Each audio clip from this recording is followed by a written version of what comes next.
हमको किसी से लड़ाई नहीं है। जो लोग मैदान में हैं वो हमसे लड़ रहे हैं।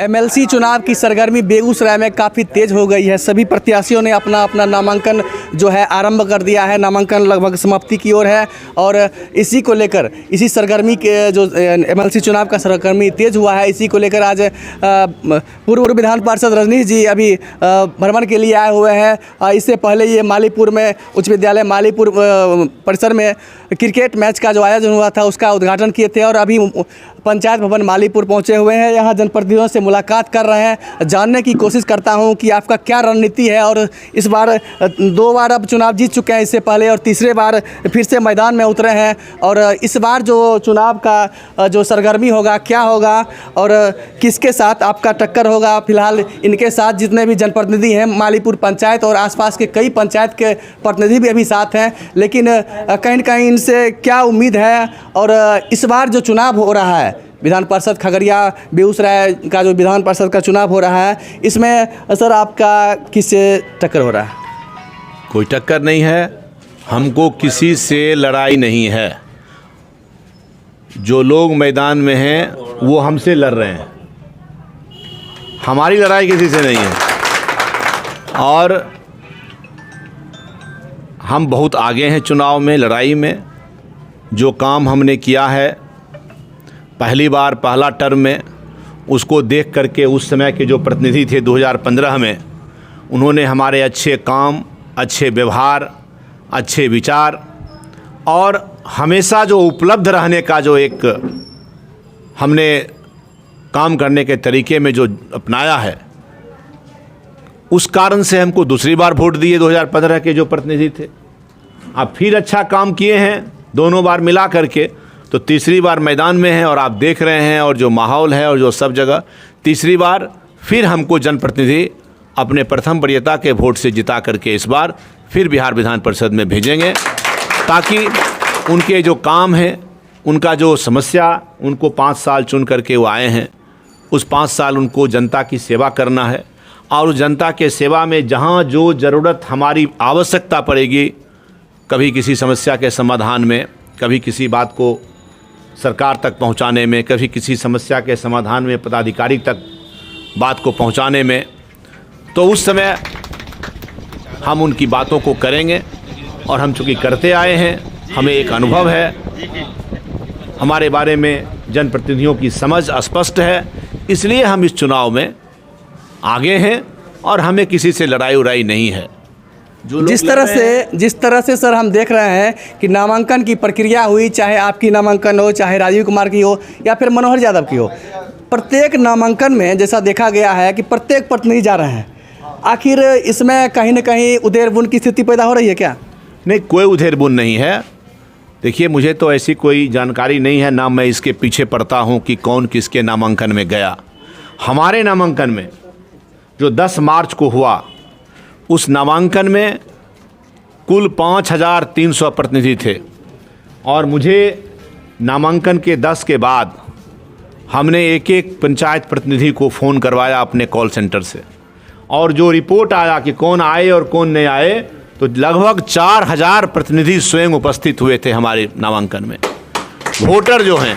उसके बाद बड़ी संख्या में एनडीए के कार्यकर्ता, बड़ी संख्या में जो दल से अलग हट करके दूसरे दल के भी हमारे शुभेच्छु हैं, हमारे मित्र हैं, जिनके लिए हम हमेशा काम किए हैं और आगे हम पर पूरा भरोसा है, ऐसे लोग भी दलीय सीमा को तोड़ करके बड़ी संख्या में हमारे उस नॉमिनेशन में उपस्थित हुए थे।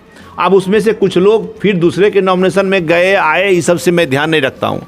और आप जान लीजिए, जो गए भी मेरे नॉमिनेशन में आने के बाद दूसरे के नॉमिनेशन में, तो गए वहाँ देखने के लिए, उसको समझने के लिए, और देख समझ के, और हमको तो पता है कि वो कुछ प्रतिनिधि मेरे नॉमिनेशन, तो चूँकि मेरा पहला था, दूसरा और तीसरे नॉमिनेशन में भी गए।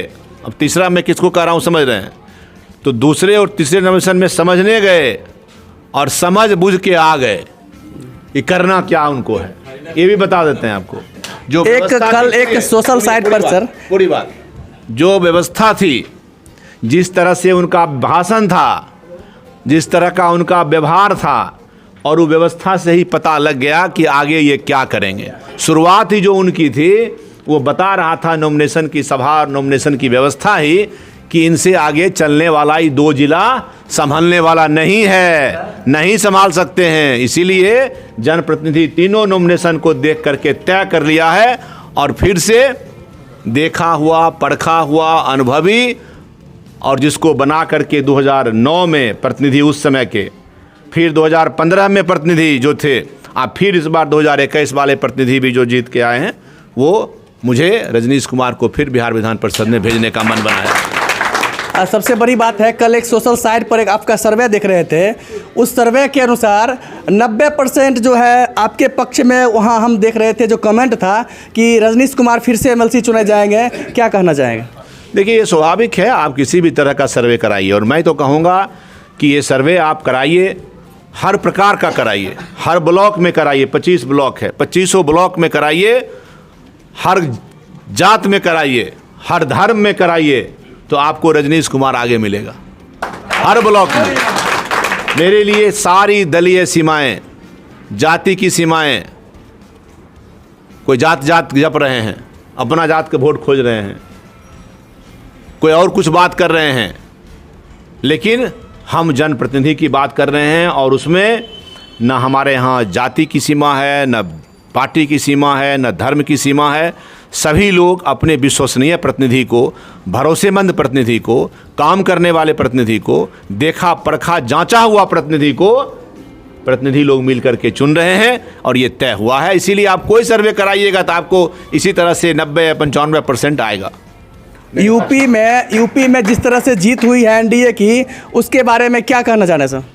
जीत हुई है, माननीय प्रधानमंत्री की लोकप्रियता है, उनके काम करने का तरीका देश भर में लोगों ने सराहा है और इसीलिए उत्तर प्रदेश में भी जीत हुई है। और अभी जो ये उत्तर प्रदेश चुनाव के तुरंत बाद अभी बिहार में 24 सीट पर चुनाव हो रहा है। आपको आज बता देते हैं, आप लिख के रख लीजिए, 7 तारीख को 24 सीट राष्ट्रीय जनतांत्रिक गठबंधन के नेतृत्व में जो प्रत्याशी लड़ रहे हैं वह एनडीए प्रत्याशी 24 सीट पर जीत के आ रहे हैं। ये भी बता दें। क्या बिहार में लगता है फिर से सरकार आएगी, बदलेगी, या कुछ राजनीति में करवट आएगा, चूँकि मुकेश सहनी नाराज चल रहे हैं? नहीं, कोई नाराज उराज नहीं है। एक बात बताते हैं, कहाँ नाराज हैं, कौन सी बात है? ये सब कोई नाराज नहीं है। उत्तर प्रदेश में चूँकि वो अलग चुनाव लड़े, इसलिए कि उत्तर प्रदेश में विधानसभा के चुनाव में उनके साथ हमारे पार्टी का कोई गठबंधन नहीं था, तो स्वतंत्र थे, वो भी लड़े, जदयू भी वहाँ लड़ा। लेकिन बिहार में हमारे साथ गठबंधन में हैं, हमारे नेता हैं गठबंधन के और हमारे साथ हैं, इसलिए ये सब बात नहीं है। ठीक है, कहीं कुछ प्रत्याशी उनके नाम पर खड़े हुए हैं, चुनाव लड़ रहे हैं, देखा जाएगा, कोई सी बात नहीं है। चलिए, आप सर जहां बैठे हुए हैं, जो पंचायत भवन है, मालीपुर पंचायत का पंचायत भवन है, और इसकी स्थिति जो है जर्जर, इतनी जर्जर है कि यहां बैठना संभव नहीं है। और अभी तक इस पंचायत के लिए पंचायत सरकार भवन बनने की दिशा में किसी तरह का पहल नहीं किया गया है सर। नहीं, ये बात बिल्कुल गंभीर है और मैं आते ही मैंने कहा कि ये पंचायत भवन जर्जर है और इस पंचायत भवन के जगह पर नया पंचायत भवन, पंचायत सरकार भवन, अब तो बिहार की सरकार आदरणीय मुख्यमंत्री जी हर पंचायत में पंचायत सरकार भवन बना रहे हैं। बहुत बड़ा बिल्डिंग का इंफ्रास्ट्रक्चर बन रहा है। ज़मीन उपलब्ध हो जाए, मैं मुखिया जी बैठे हुए हैं यहाँ पर और सब प्रतिनिधि, सरपंच साहब बैठे हुए हैं, समिति जी, यहाँ ज़मीन उपलब्ध कराइए। जो उसका मानक है 15 कट्ठा का ज़मीन का, 12 कट्ठा ज़मीन उपलब्ध हो, यहाँ हम तुरंत पास कराएंगे। और सरकार की नीति है कि पंचायतों को पूरी तरह से जल्दी पंचायत सरकार भवन उपलब्ध करा दिया जाए। बिहार के 8000 कुछ पंचायतों में से लगभग 2500 से अधिक पंचायतों में बन भी गया है। जहाँ जहाँ ज़मीन उपलब्ध हो रहा है, इस बार अगर यहाँ ज़मीन उपलब्ध होगा, हम तो कहेंगे मुखिया जी को कि आपके रिजिम में यहाँ नया पंचायत सरकार भवन बने। आप ज़मीन की तलाश करिए, सरकारी ज़मीन हो या कोई दाता देने वाले हैं तो अभी प्रबंध है, वो भी नियम है, तो उसको बनाया जाएगा, ये बात है। और यहाँ बनेगा पंचायत सरकार भवन बहुत शीघ्र। तो ये थे निवर्तमान एमएलसी रजनीश कुमार, जिनकी एक खासियत है कि एक फ़ोन पर अपने क्षेत्र के जनता पर, चाहे कोई भी प्रतिनिधि हो, एक फ़ोन पर वहाँ उपस्थित होते हैं। अभी भी मालीपुर उच्च विद्यालय परिसर में जो क्रिकेट मैच का उद्घाटन करके आए हैं, चूँकि हम लोग भी कई बार देखे हैं कि एक फ़ोन पर उपलब्ध होते हैं, कोई किसी तरह का क्षेत्र में काम होता है तो उस तरह से लोग उपलब्ध होते हैं। इसी तरह के प्रतिनिधि लोग चाहते हैं कि अपने क्षेत्र में सहूलियत से उपलब्ध हो सके और कहीं न कहीं भाया मीडिया के मार्फत नहीं, क्योंकि खुद हम उनके पास जाएं और खुद काम हो, ये नहीं कि उनसे लेकर आइए और तब हम हमको पहचानेंगे। इसलिए हैं रजनीश कुमार जी, और इसी को लेकर अपने क्षेत्र में एक बार फिर से लगे हुए हैं। और जैसा कि बताया जा रहा है कि काफ़ी भारी बहुमत से, रजनीश जी का साफ दावा है कि इस बार भी काफ़ी भारी बहुमत से जनता हमें फिर से एमएलसी चुनाव में ला रही। अगर आप मेरे चैनल को अब तक सब्सक्राइब नहीं किए हैं तो अभी सब्सक्राइब कीजिए पब्लिक 24 न्यूज़ बिहार। मैं शशिकांत प्रसाद वर्मा, वीडियो जर्नलिस्ट चंद्र कुमार के साथ।